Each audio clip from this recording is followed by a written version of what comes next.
Comment repérer les personnes toxiques, les amis? C'est beaucoup plus compliqué qu'il n'y paraît, parce que les personnes toxiques, c'est pas celles qu'on pense véritablement. C'est pas celles qu'on pense qui sont le plus toxiques, c'est-à-dire que c'est pas celles qui nous veulent ou nous font du mal directement qui sont les plus toxiques pour nous. C'est beaucoup plus subtil que ça, parce que les personnes qui finalement sont ouvertement méchantes avec nous, nous veulent du mal directement, bon, ok, ça peut nous faire souffrir, ça peut nous faire du mal effectivement, mais on le voit, c'est fait ouvertement et du coup on peut s'en prémunir quelque part. On peut se débarrasser de ces personnes, on peut les fuir, on peut les ignorer, on peut les faire sortir de notre vie. Bon. Maintenant, c'est beaucoup plus compliqué quand les personnes toxiques, ce sont des personnes qui nous veulent du bien.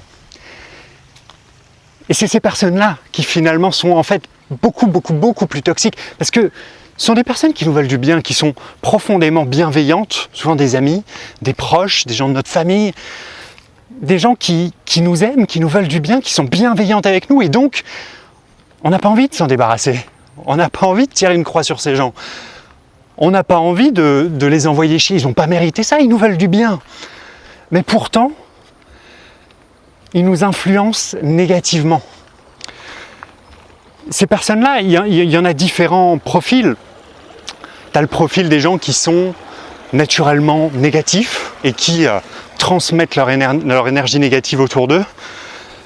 L'énergie, tu sais, ça se diffuse autour de toi. Tu dégages quelque chose, tu diffuses ça autour de toi. On en parlait hier dans le mail du jour, justement. Et tu as des personnes comme ça qui sont profondément négatives et qui te diffusent leur négativité. C'est une première catégorie de personnes. Donc des gens qui t'aiment profondément, hein, qui ne veulent absolument pas de mal, mais qui font baisser ton niveau de bien-être et de positivité sans même le vouloir en fait. C'est les premières personnes. Ensuite, tu vas avoir les personnes qui aiment leur relation avec toi telle qu'elle est en fait. Qui t'aiment tel que tu es aujourd'hui et qui n'ont pas envie que tu changes parce qu'ils ont peur que la relation que tu as avec eux aujourd'hui, elle change aussi. Tu vois, eux, ils aiment bien passer des moments avec le toi d'aujourd'hui. Ils n'ont pas envie que tu deviennes quelqu'un d'autre. Ils n'ont pas envie que ils n'ont même pas envie que tu évolues, en fait, ces gens-là, parce qu'ils se disent, si il change, s'il fait autre chose, s'il évolue, peut-être que je pourrais plus passer les mêmes moments avec lui. Peut-être qu'il sera différent. Peut-être qu'on s'entendra moins bien, tout simplement. Et en fait, ces gens, ils t'aiment. Mais ce qu'ils aiment encore plus, c'est la relation qu'ils ont avec toi et c'est aussi l'image que tu leur renvoies d'eux-mêmes. Très souvent, il y a des gens qui t'aiment pour l'image que tu leur renvoies d'eux-mêmes. Parce que tu les fais les sentir bien tout simplement. Peut-être que sans le vouloir, tu mets en avant leur qualité. Peut-être que sans le vouloir, tu les flattes. Peut-être.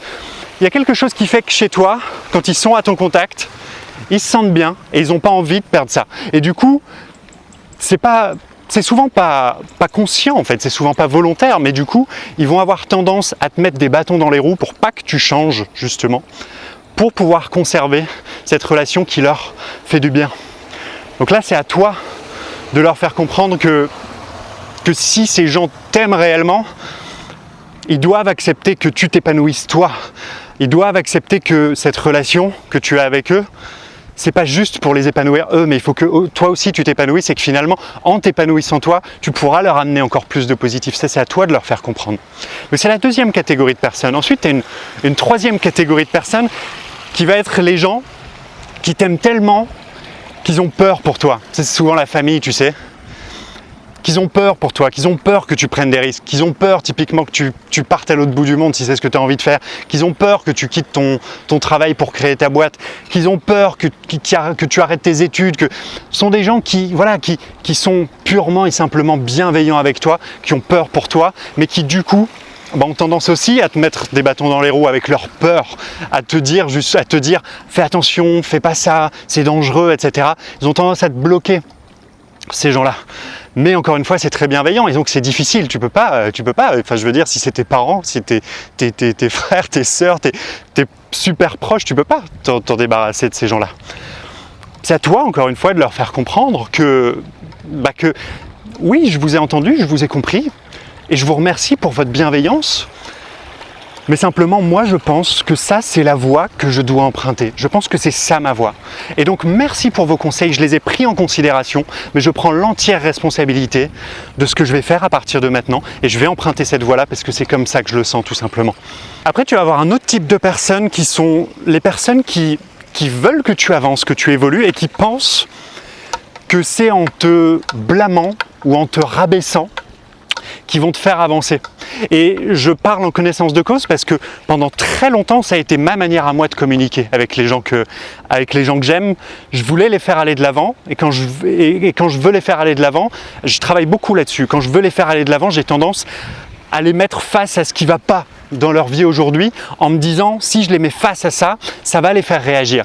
Parce que moi, personnellement, j'ai tendance à réagir comme ça, de cette manière-là. Quand on me dit « ça va pas chez toi » ou quand on pointe, tu vois, les erreurs que je fais, etc., j'ai tendance à réagir. Mais tout le monde ne réagit pas de cette manière-là et la plupart des gens, finalement, ne réagissent pas du tout en fait à la critique. Au contraire, ils prennent ça, ils intériorisent ça et ça les tire vers le bas encore plus, quoi. Et peut-être que c'est ton cas à toi. Et donc, il y a toute cette catégorie de personnes qui, finalement, te veut du bien.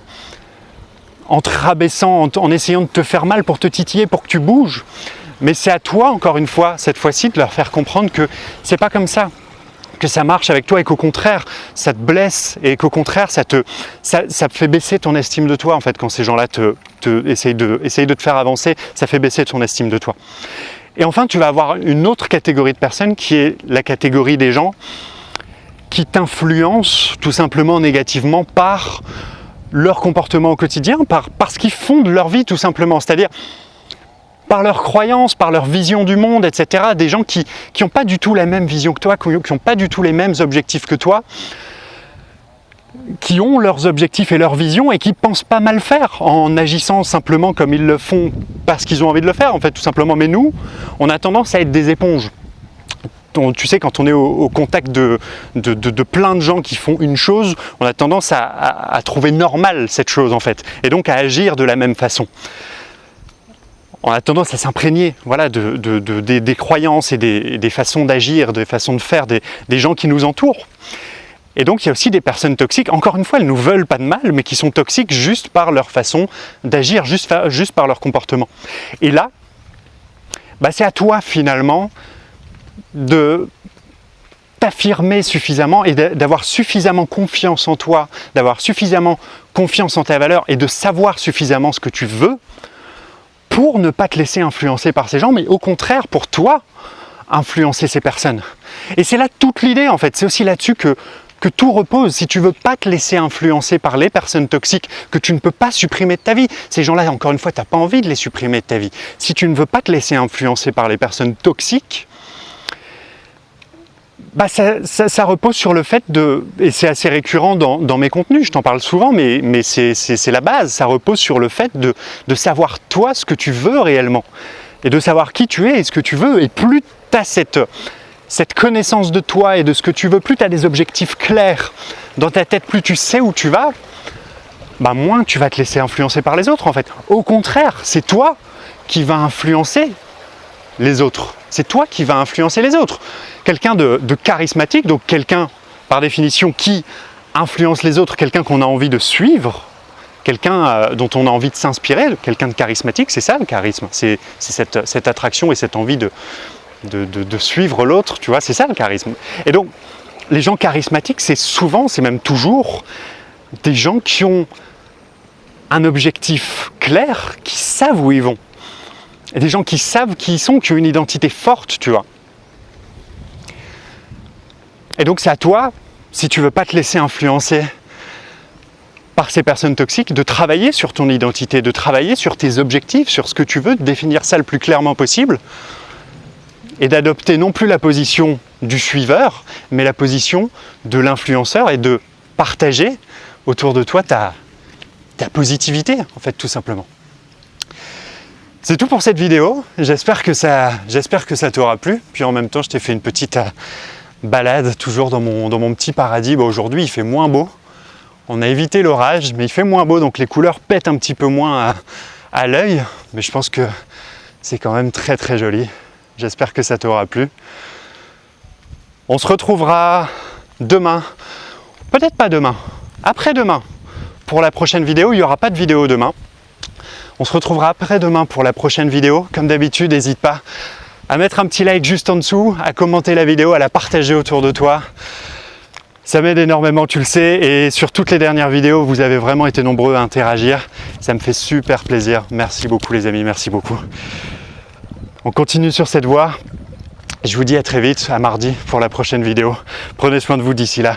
Ciao!